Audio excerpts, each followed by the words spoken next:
오늘 하나님 말씀은 열왕기상 18장 41절부터 46절까지 마지막 절까지 교독합니다. 41절부터 엘리야가 아합에게 이르되 올라가서 먹고 마시소서 큰 비의 소리가 있나이다.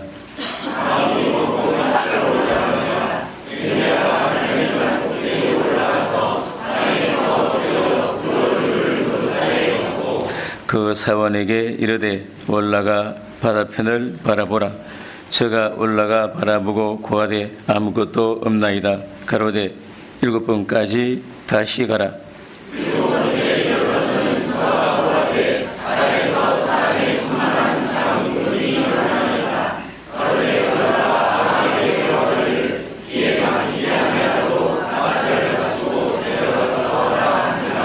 조금 후에 구름과 바람이 일어나서 하늘이 캄캄하여지며 큰 비가 내리는지라.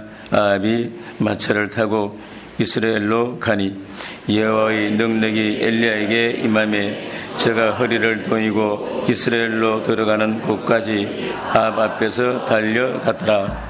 아멘. 오늘 본문 말씀에 엘리야 선지자가 나옵니다. 엘리야는 구약 시대의 가장 위대한 선지자 중에 한 사람입니다. 이스라엘 역사상 탁월한 그 선지자가 일어난 시기를 보면은 그 시대가 어느 때보다 아주 암담한 때 그런 선지자가 일어난 것을 알 수가 있습니다. 이렇게 절망적인 시대에 하나님께서 능력 있는 종을 보내신 것은 하나님의 특별한 간섭이요 비상조치라고 볼 수가 있습니다. 엘리야가 하나님 부르심을 받았을 때 이 북이스라엘 나라는 아합 왕이 통치했는데 그때 이스라엘 백성들은 우상 숭배를 했습니다. 하나님을 섬기는 백성들이 하나님을 떠나서 우상 숭배했고 도덕적으로 아주 문란했습니다. 왜 그런가 하면은 이 아합 왕이 그 시돈 왕의 딸 이세벨을 아내로 맞이했는데 그 이세벨은 우상주의자입니다. 이스라엘 나라에 우상을 가지고 들어와서 이스라엘을 우상화 만들었습니다. 백성들이 하나님 버리고 우상을 섬기니까 하나님이 징벌로 수년 동안 비가 내리지 않도록 하나님이 조치를 취하신 겁니다. 그래서 하나님은 엘리야를 통해서 아합 왕에게 수년 동안 우로가 없을 것이다, 이스라엘에 비가 없을 것이라고 하나님이 말씀했는데 그대로 하나님이 비와 그리고 이스라엘을 다 거두간 겁니다. 그때부터 3년 6개월 동안 이스라엘에 비 한 방울 오지 않았다는 겁니다. 그러니까 모든 샘물과 시내가 다 말라버렸습니다. 왕과 신하들과 온 이스라엘 백성들이 고통을 당했고 물을 찾느라고 헤매고 다녔습니다. 이렇게 심한 장이 올 때 사람들은 그 원인을 생각하기 마련입니다. 왜 이렇게 되었을까? 우리나라에도 역사적으로 언제 한번 큰 가뭄이 들었는가? 그 조선시대 제3대 임금인 태종 때 오랫동안 비 오지 않았다고 그럽니다. 그래서 농사 지을 수가 없고 그래 굶어 죽게 되었어요. 아사사가 발생한 것입니다. 그러니까 산과 시내가 다 말라버렸어요. 기후제를 지내고 감옥에 있는 죄수들을 석방하고 또 온갖 조치해봤지만은 비가 내릴 기미가 보이지 않습니다. 왕이 생각하다가 어디에 생각이 미쳤는가? 궁중에 있는 궁녀들에게 생각이 미친 겁니다. 수천 명의 여인들이 궁으로 들어와가지고 아름다운 청춘을 고스란히 희생하고 있었는데 태종이 그것을 바라본 것입니다. 그리고는 많은 처녀들을 불러다가 혼수감을 주면서 출가 보냈어요. 집으로 돌아가가지고 출가하게 한 겁니다. 그러니까 기회가 왔다라는 거예요. 하나님 모르는 사람들은 큰 어려움이 닥치면 잘못을 생각하게 됩니다. 하물며 하나님을 섬기는 사람들이 어려움이 계속되면 언제나 자기를 따라오게 마련입니다. 그 당연한 것입니다. 어려움 당하니까 백성들은 자기들을 돌아보고 자기 행세를 돌아보게 된 겁니다. 생각해 보니까 조상부터 섬기던 하나님을 버리고 바알과 아세라를 섬겼습니다. 하나님 징계로 감이 온 것을 깨닫게 된 겁니다. 요즘 우리나라가 어려움이 상당히 많습니다. 어수선합니다. 북핵 문제, 최저임금 문제, 경기는 침체가 되고 또 북한 석탄까지 들어왔답니다. 이 잘못하면은 제재 걸리면은 이거 큰 문제가 생기는 거예요. 한국이 먼저 앞서서 그런 걸 막아야 되는데 어저씨 들여왔어요. 이 문제가 되는 것입니다. 또 원전 문제, 그 멀쩡한 원전들 그냥 두면 될 텐데 그 갑자기 없애려고 하니까 문제가 생긴 것입니다. 날씨까지 뜨겁습니다. 비가 오지 않습니다. 모든 것이 다 메말라 갑니다. 가축들이 많이 죽는다고 하는데 이 대청호가 말라가지고 뜨거워져가지고 독초 현상이 일어나고 또 그 참을 좋아하는 빙어떼가 많이 죽었대요. 좋은 소식이 별로 없습니다. 큰 비나면 시원하게 됐으면 좋겠는데 비도 안 옵니다. 근데 한번 태풍이 온다는데 이게 어디 가는 게 했더니 한국으로 안 오고 중국으로 갔다가 북한으로 돌아간대요. 그거 왜 그런지 모르겠어요. 태풍도 하나님 다 죽어납니다. 재앙이라고 하는 것은 하나님의 징벌입니다. 숨은 죄악을 향한 하나님의 심판입니다. 우리 속에 거짓과 불의, 욕심과 교만의 죄를 향한 하나님의 심판입니다. 우리가 고치지 않으니까 하나님이 고치라고 이렇게 징벌도 하는 것입니다. 성경에는 분명히 가뭄은 하나님 징벌이라고 말합니다. 그러면은 한국 국민들 가운데 이걸 제대로 알고 기도할 사람은 누구겠습니까? 방향을 알고 그 길로 가도록 해야 되는 사람이 누굽니까? 성도입니다. 신자예요. 비는 하나님 내리기 때문에 기도하는 게 당연한 것입니다. 안 믿는 사람은 그건 모릅니다. 믿는 사람은 알기 때문에 당연히 기도해야 되는 것입니다. 이스라엘이 그럽니다. 오랫동안 가뭄이 계속되니까 이스라엘 백성들은 생각하게 됩니다. 우리가 이스라엘 신인 하나님을 버리고 우상을 섬기니까 하나님이 주시는 징벌이 아닌가 하나님을 생각하게 되고 마음을 돌이키게 되는 것입니다. 하나님이 섬기는 백성들은 나라가 어렵다든지 또는 개인적으로 어려움이 오면은 먼저 하나님을 찾아야 합니다. 왜냐 모든 것이 하나님께로부터 오기 때문입니다. 이사야 45장 7절에 보면은 나는 빛도 짓고 어두움도 창조하며 나는 평안도 짓고 환란도 창조하나니 나는 여호와라 이 모든 일을 행하는 자니라 라고 말씀을 했습니다. 빛과 어둠 하나님이 창조합니다. 평안도 하나님이 창조하고 환란도 하나님이 지은다고 하는 것입니다. 이스라엘이 가뭄 때문에 고통을 당했는데 3년 지난 후 하나님은 엘리야에게 내가 비를 내릴 것이라고 말씀하고는 아방을 만나라고 말씀을 합니다. 왕을 만난 엘리야는 아방을 책망합니다. 이스라엘을 괴롭게 한 것은 바로 당신의 죄 때문이고 또 왕이 하나님의 명령을 버리고 우상을 섬기기 때문이라고 책망했어요. 그리고는 왕에게 바알 우상을 섬기는 선지자 450인과 아세르 우상을 섬기는 선지자 400인을 모아가지고 갈멜산으로 백성들과 함께 나오라고 말하는 겁니다. 거기서 엘리야는 850명의 우상 선지자와 대결을 벌립니다. 여기 18장 1절부터 보면 기록이 되어 있습니다. 엘리야는 백성들 앞에서 이런 제안을 합니다. 이기도 제단을 쌓고 그 위에 나무를 놓고 벌려놓고 송아지를 잡아다 그 위에 버려놓고는 불 놓지 말고 서로 자기가 섬기는 신의 이름을 부르자.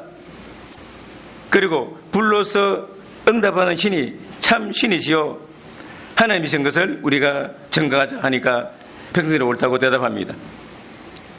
그런데 850명의 우상숭배자들은 아침부터 저녁까지 자기들이 섬기는 신의 이름을 부르고 또 나름대로 찬송하며 불 내기를 기다리지만은 불이 내리지 않으니까 자기 신들을 기쁘게 하려고 칼과 창으로 자기 몸을 상하게 자기 신의 이름을 부르고 간구하지만은 응답이 없는 겁니다. 이번에는 엘리야가 여호와 하나님께 기도하니까 하나님 하늘에서 불을 내려 그 모든 재물을 살라버리는 것입니다. 이게 36절부터 40절까지 보겠습니다.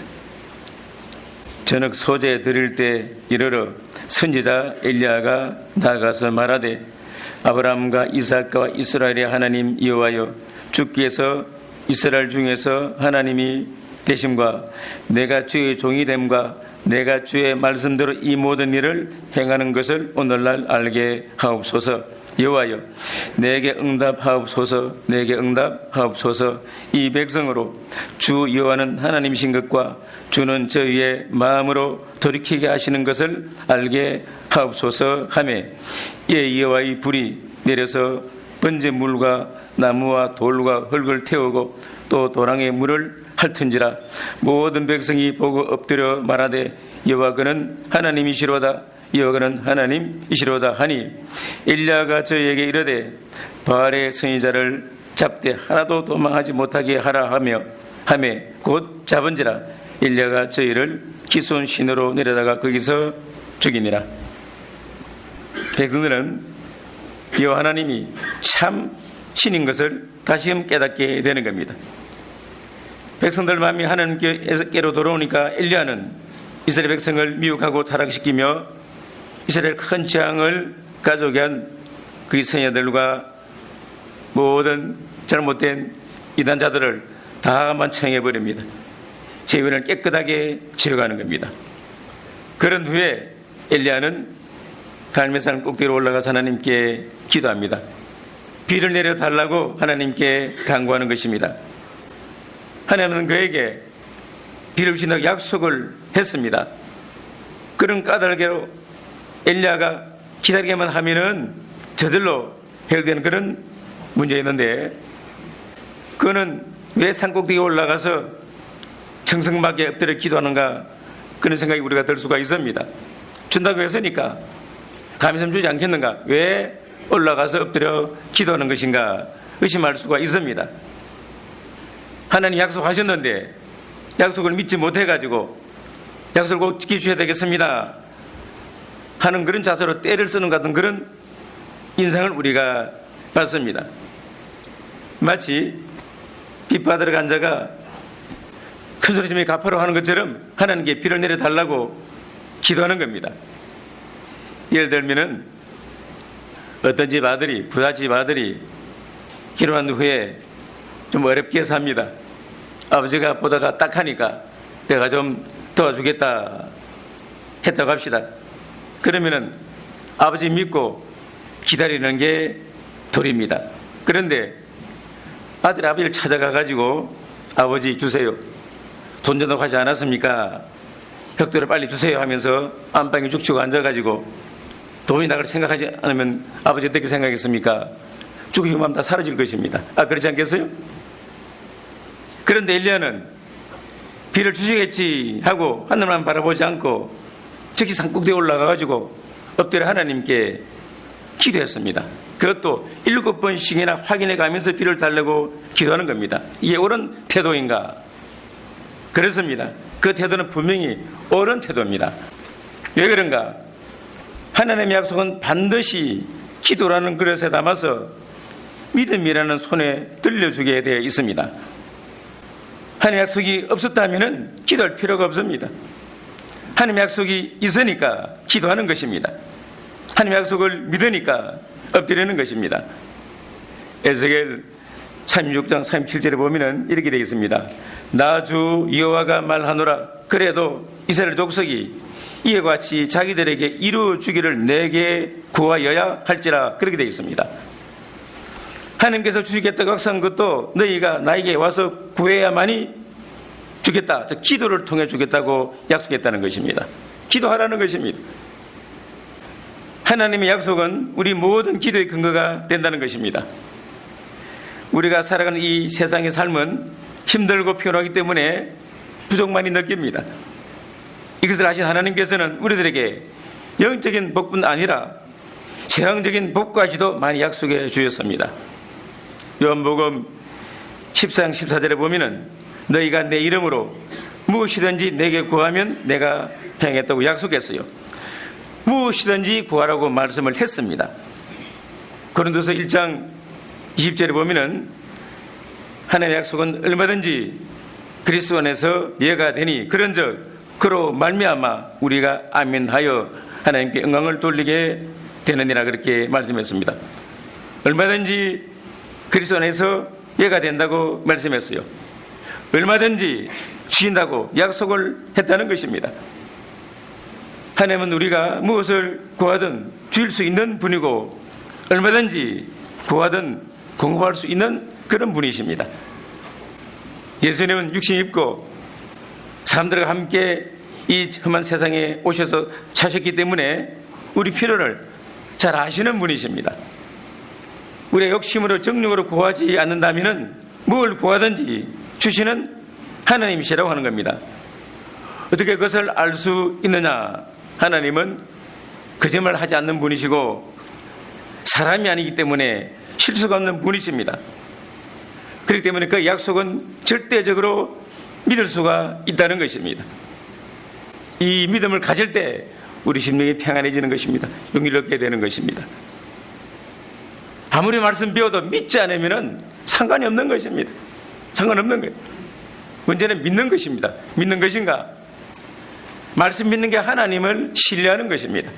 하나님은 당신을 믿는 사람을 제일 좋아하십니다. 그런데 믿지 않는다고 하는 것입니다. 말씀 안 믿습니다. 증거는 뭔가? 기도 안 하는 것입니다. 나 안 믿는 거예요. 만일 믿는다면 그 말씀 기도할 것입니다. 주일마다 말씀도 가서 기도할 것입니다. 그런데 기도 안 하면 왜 그럴까? 듣고는 다 흘러버립니다. 안 믿습니다. 믿지 않으니까 기도하지 않는 것입니다. 사무엘상 15장 29절에 보면은 이스라엘의 지존자는 거짓이나 변개함이 없으시니 그는 사람이 아니심으로 결코 변개치 않은 시민이다. 그렇게 말씀합니다. 그러면은 이제 하나님의 약속을 받은 우리에게 남아있는 문제는 무엇인가? 기도하는 자세입니다. 응답하는 기도를 드려야 한다는 것입니다. 우리가 잘 알다시피 믿음 생활하면서 기도 응답받는 체험은 아주 중요합니다. 그 이유가 무엇인가 하면은 요한복음 16장 24절에 이렇게 되어 있습니다. 지금까지는 너희가 내 이름으로 아무것도 구하지 아니하였으나 구하라. 그리하면 받으리니 너희 기쁨이 충만하리라. 그렇게 말씀했어요. 이 말씀에서 보시다시피 기도 응답을 받아야 기쁨이 충만해진다고 하는 것입니다. 오랫동안 예수 믿어도 기도 응답이 무엇인지 잘 모르는 사람은 사실은 기쁨이 없습니다. 기쁨이 없습니다. 물론 구원받는 사실도 기쁜 일입니다. 하지만 기도 응답은 받는 사람의 그 마음을 더욱더 기쁘게 해주고 나가서 기쁨이 충만한 것입니다. 하나님 나 같은 자의 기도를 들어주시는구나. 나 같은 기도도 아시고 받아주시는구나. 나도 하나님 알아주시는구나. 기쁜 것입니다. 즐거운 것입니다. 여러분 삶에 기도 응답이 있는가 하는 것입니다. 있는 것인가 하는 것입니다. 있는 사람은 기쁩니다. 왜냐? 하나님 알아주시니까요. 왜 기쁨이 없는 것입니까? 기도 안 한다는 것입니다. 기도하면 응답이 있을 것인데 안 하니까 없는 것입니다. 하나님 우리 아버지십니다. 기쁨이 있으면 충만합니다. 뭐 좀 집안이 잘 안 돼도 기쁜 것입니다. 주님이 든든한 옆에 계시니까 응답해 주시니까 무슨 걱정이겠습니까? 그런데 기쁨이 없습니다. 응답하지를 못합니다. 왜냐? 기도 안 하니까요. 그리고 걱정하고 앉았습니다. 모순입니다. 예수께서 세상에 계실 때 많은 고난 당하셨지만 언제나 기쁨이 충만했다고 말합니다.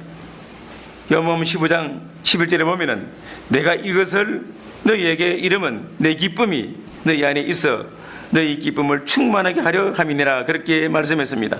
예수께서 항상 기쁨이 충만했던 이유는 늘 하나님 아버지께 기도하는 삶을 살았다는 겁니다.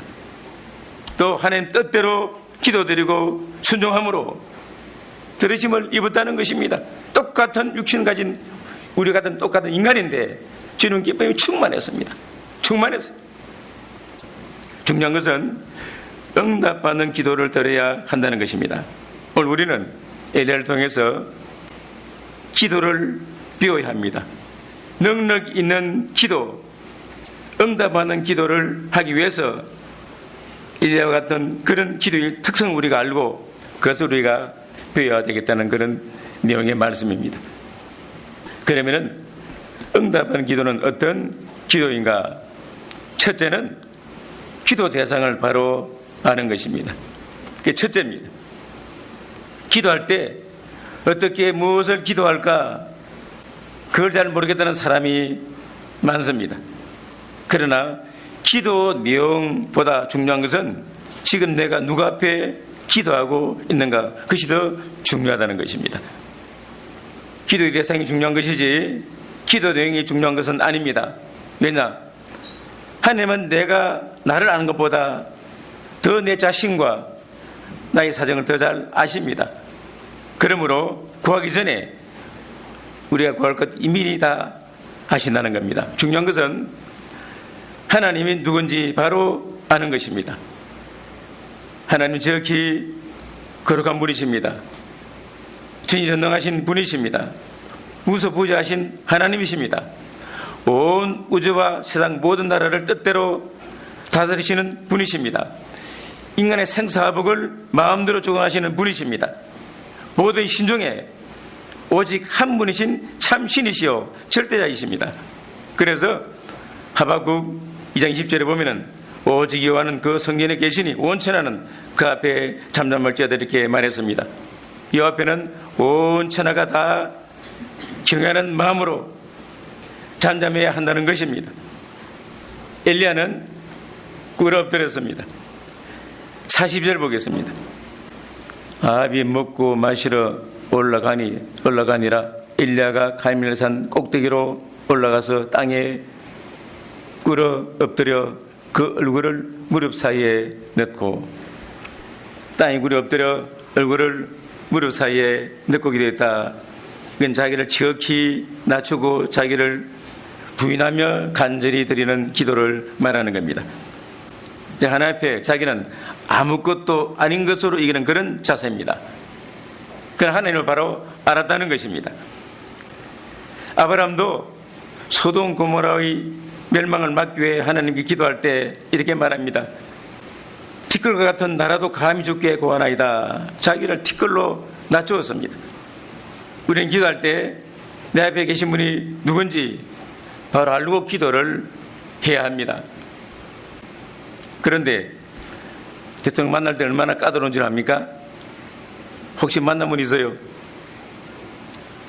일찍 가서 기다려야 됩니다. 복장 단정히 하는 것은 말할 것도 없습니다. 내가 누군지 명찰을 꼭 달아야 됩니다. 명찰 달아요. 대통령 앞에 어떤 자세로 서야 하는가, 그거 다 거기서 가르쳐 줍니다. 그리고 악수할 때 꽉 잡지 말아라. 대통령 말하기 전에는 허락 없이 앞서 말을 하지는 안 된다. 많은 것입니다. 그러고 만나는 거예요. 하나님 대통령보다 높습니다. 기도 잘하는 것이 중요한 것이 아니라는 겁니다. 하나님 앞에 서는 그 자세가 몇백 배 중요하다고 하는 겁니다. 그러니까 가볍게 경솔히 기도하지 말라는 겁니다. 사람 대하듯이 기도하지 말라는 것입니다. 여기 엎드려 기도하든 앉아서 기도하든 서서 기도하든지 간에 마음을 꾸려야 한다는 것입니다. 마음을 꾸려야 되는 것입니다. 그래야 간절한 기도가 나오는 겁니다. 욥기서 40장 4절에 보면은 욥이 하나님을 만난 후에 이렇게 말합니다. 저는 미쳐나오니 무엇을 해줄게 대답하리까? 손으로 내 입을 가릴 뿐이로 소이다. 그랬습니다. 입으로 가볍게 말한 것, 그걸 회개하는 겁니다. 저 앞에 앉자마자 쏟아내는 그 기도, 여러분 먼저 하나님을 깊이 생각하면서 주를 경외하는 마음으로 기도하는 게 이게 첫째입니다. 자세가 첫째예요. 많은 기도하지 않아도 몇 마디 기도해도 주 앞에 섰을 때 자세가 훨씬 중요하다는 것입니다. 하나님은 세상 어떤 위대한 왕이나 영도 무릎 꿇고 그 발에 입을 맞춰야 될 그런 지극히 높은 존재이십니다. 그러니까 기도할 때 먼저 기도 대상을 알라는 것입니다. 내가 놓아프고 있는지 그것부터 먼저 인식하라는 것입니다. 삼가 조심하라는 것입니다. 함부로 입을 벌리지 말라는 것입니다. 그럼 하나님이 거기서 들어주십니다. 자세가 바로 돼야 하나님이 들어주신다는 것입니다. 그게 첫째예요. 그런데 하나님 무슨 종치 취급하듯이 이름 함부로 부르고 그냥 기도가 꺼내버립니다. 기도가 잘못된 것입니다. 기도할 때 내가 누가 앞에 있는가, 정말 하나님 계시다면 어떻게 기도하겠습니까? 함부로 기도 못하죠. 혼자서 기도하라는 것입니다. 그 자세가 첫째입니다. 두 번째는 기도는 구체적이어야 합니다. 엘리야는 말경에 기도하지 않았습니다. 그 기도는 간단하면서도 아주 분명했습니다. 본문에 기록하지 않았지만은 짐작할 수가 있습니다. 뭐라고 기도했을까요? 주여 약속대로 비를 주옵소서. 이처럼 우리 기도도 구체적이어야 한다는 것입니다. 막연한 기도를 해서는 안 된다는 것입니다. 그저 아무거나 주십시오. 그건 안 됩니다. 구체적으로 기도하라는 것입니다. 우리는 기도할 때 너무 크다고 여겨지는 것은 염치 없어 못하고 너무 사소한 문제를 가지고 기도하면은 하나님에 대한 도리가 아니다 생각하고는 우리가 기도가 대개는 일반적이고 영적인 것만 구할 때가 많다는 것입니다. 기도 제대로 못해요. 어떤 성경자는 말하기를 마귀는 우리의 기도를 막을 수는 없지만 우리 기도를 너무 영적인 것으로 치우치게 하여 우리가 실제적으로 필요한 것을 구하지 못하게 할 수는 있다고 그렇게 지적했습니다. 옳은 말입니다. 기도 잘못하게 역사한다는 것입니다. 예를 들어서 남편이 예수 안 믿는다 하면은 요원위에 기도하되 남편이 간절림으로 고생한다, 그걸 기도 안 한다는 것입니다. 그것도 기도해야 당연한 것입니다. 하나님 뭐라고 하면 나올 수 있잖아요. 그런데 안 믿으니까, 하나님을 의심하니까, 안 줄 것 같으니까 아예 안 하는 것입니다. 기도가 전부 영적인 것들입니다. 좀 잘 먹게 주십시오, 믿게 해 주십시오, 구원받게 해 주십시오. 대개 그것만 기도하지 실제로 기도를 안 합니다. 그냥 기도 재미가 없는 것입니다. 우선에 필요한 것들 기도하라는 것입니다.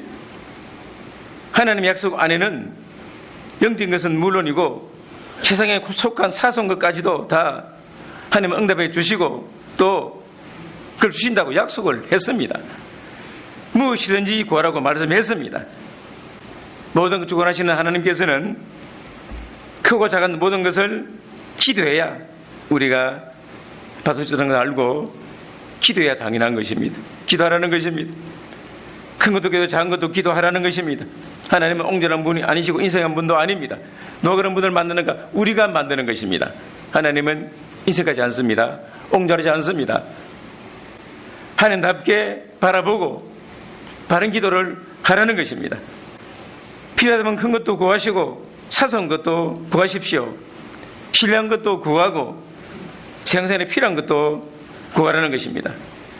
물론 우리가 기도한다고 다 주시는 것은 아닙니다. 하나님 우리에게 주시되 꼭 필요한 것만 주십니다. 그런데 우리 기도가 흥오에다 대고 기도하는 그런 기도가 되어서는 안 된다는 겁니다.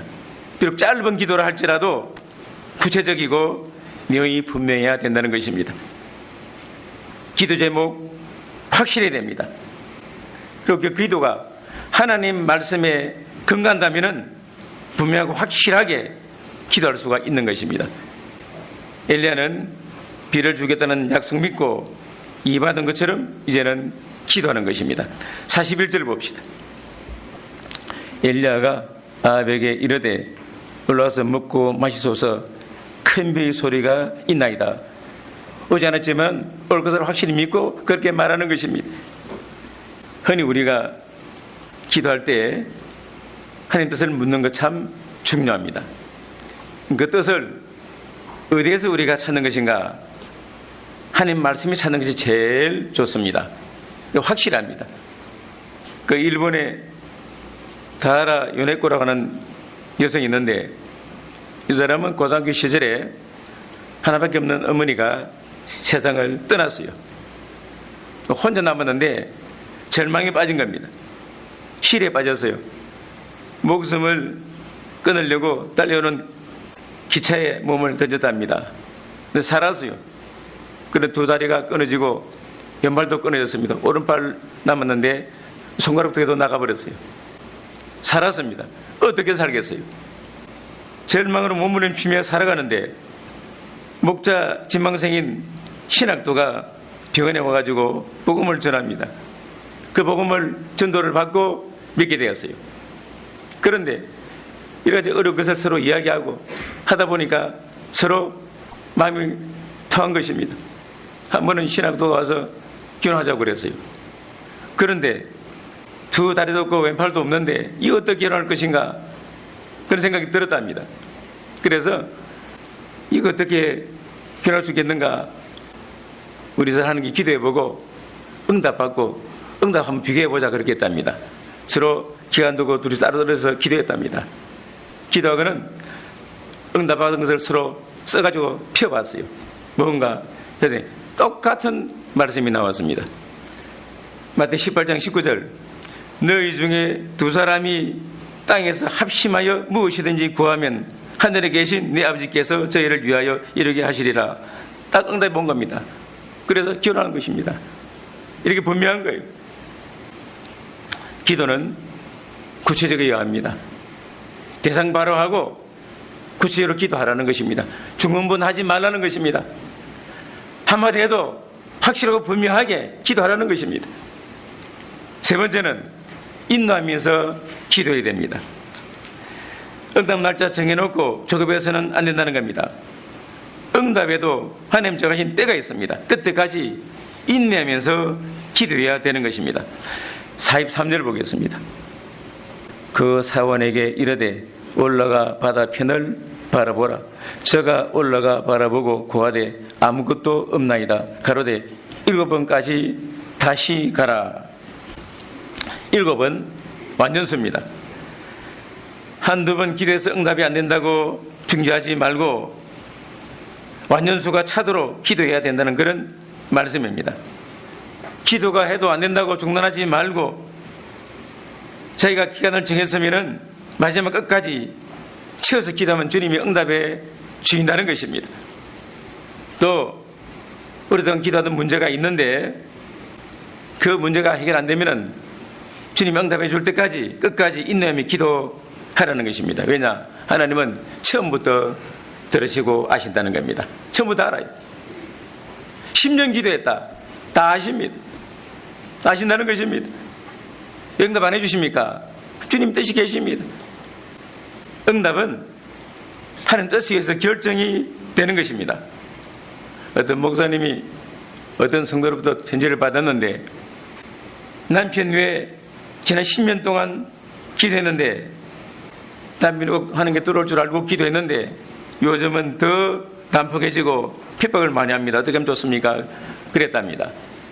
목사님이 응답하기를 10년 기도했습니까?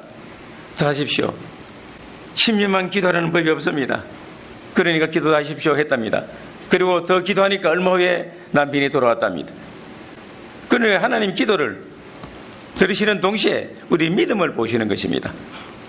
믿음을 보시는 것입니다. 하나님의 도우심이 있어야 되겠다는 그런 기도 내용이 있으면은 기도를 이룰 때까지 끝까지 계속 기도하라는 것입니다. 하나님의 약속은 언제나 진실하십니다. 그래서 계속 기도해야 된다는 것입니다. 낙심하지 말라는 것입니다. 인내하면서 기도하는 사람이 결국 놀라운 결과를 기대할 수 있는 것인데 여기 말씀처럼 큰 비의 소리를 듣게 된다는 것입니다. 하나님 응답해 준다는 것입니다. 10년 기도했습니까? 더 기도하십시오.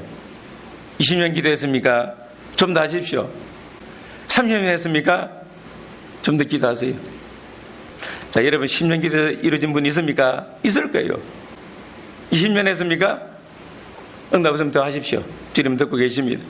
그런데 마지막 오는 것이 사실은 큰 것입니다. 7번 무릎 꿇어 기도했는데 응답할 때 큰 비가 쏟아진 것입니다. 하나님은 응답해 주시는 좋은 분이십니다. 4번째는 기도할 때 믿음으로 기도하라는 것입니다.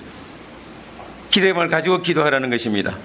엘리야는 손바닥만한 구름이라도 떠오르는 것이 없나 기대감을 가지고 기도합니다. 기도하면서 계속 자기의 사원을 보내가지고 무엇이 보이는가 하고 물었습니다. 왜 그런가? 하늘은 맑아서 구름 한 점이 없는데 그래도 7분이나 종을 보내 바라보겠습니다. 왜 그런가? 하나님은 반드시 응답해 줄 것이다. 그런 믿음이 있으니까 그 징조를 보려고 보낸 것입니다. 우리는 기도를 하긴 하는데 기대감이 약할 때가 많습니다. 기도하면서도 주실까 안 주실까 반신반의하면서 기도할 때가 많습니다. 이건 두 마음 품고 기도하는 것이 되는 것입니다. 야고보 1장 6절 7절 보면은 이렇게 되어 있습니다. 오직 믿음으로 구하고 조금도 의심하지 말라. 의심하는 자는 마치 바람에 밀려 요동하는 바다 물길 같으니 이런 사람 무엇이든지 주께 얻기를 생각지 말라. 엘리야는 확신에 찬 기도를 했다는 것입니다. 비를 주신다고 약속하신 하나님이 어떤 증거를 보여주실까 해서 살펴가면서 기도를 했다는 것입니다. 기대를 가지고 기도했다는 것입니다. 우리도 이런 믿음과 기대감을 가지고 기도를 해야 됩니다. 주여 믿습니다. 고백하면서 기도하라는 것입니다. 힘이 생기는 것입니다. 응답받는 기도 요령은 4가지입니다. 첫째가 기도 대상을 바로 아는 것. 두 번째는 뭡니까? 구체적으로 기도하는 것. 세 번째는 안내하며 기도하는 것. 네 번째는 믿음 가지고 기도하는 것입니다.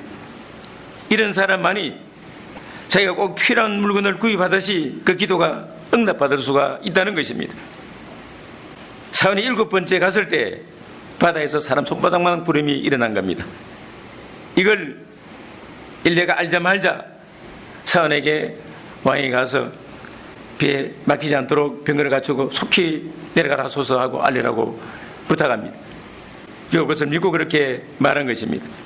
얼마 후에 하늘이 새까지면서 하늘에서 장대비가 쏟아지기 시작했습니다. 성령의 비는 은혜를 상징합니다. 장대비가 쏟아지니까 모든 것이 수시가 해결되어 버렸습니다. 식수 해결되었습니다. 그리고 동식물을 다 살게 되고 농사 지을 수가 있게 되었습니다. 엘리야의 기도가 응답받게 된 것입니다. 45절 46절 봅시다.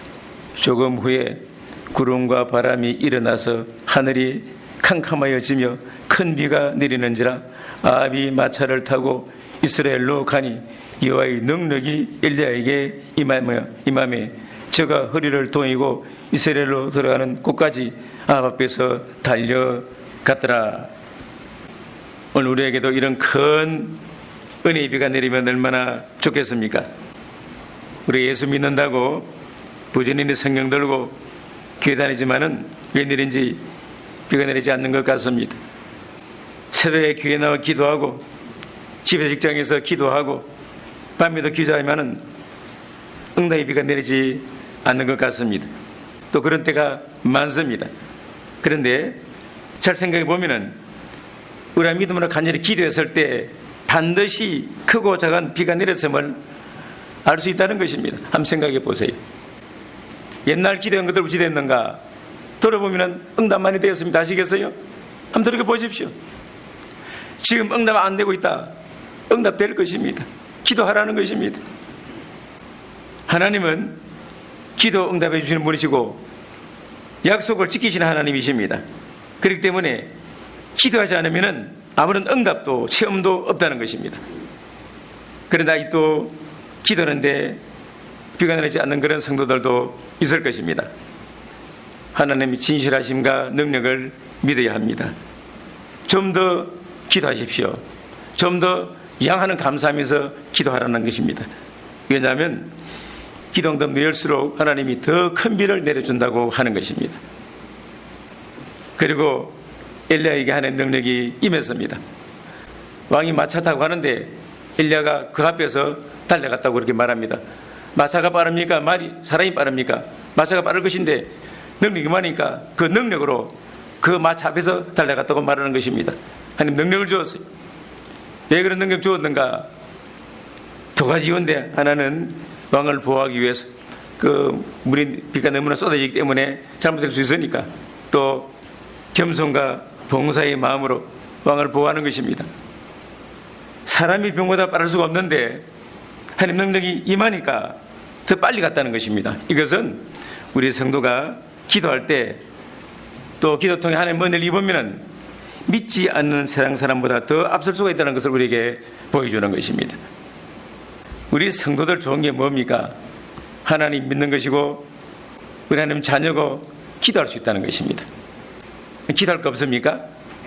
기도할 거 많지 않습니까? 그런데 우리 하면 스스로 이거 안 될 것이다, 그런 때가 많습니다. 그 잘못된 것입니다. 제 전능하심을 부인하는 불신의 자세입니다. 주님은 만능이십니다. 그걸 믿는다면 여러분 기도할 것입니다. 우리나라 국가적으로 사실은 지금 어려운 가운데 있습니다.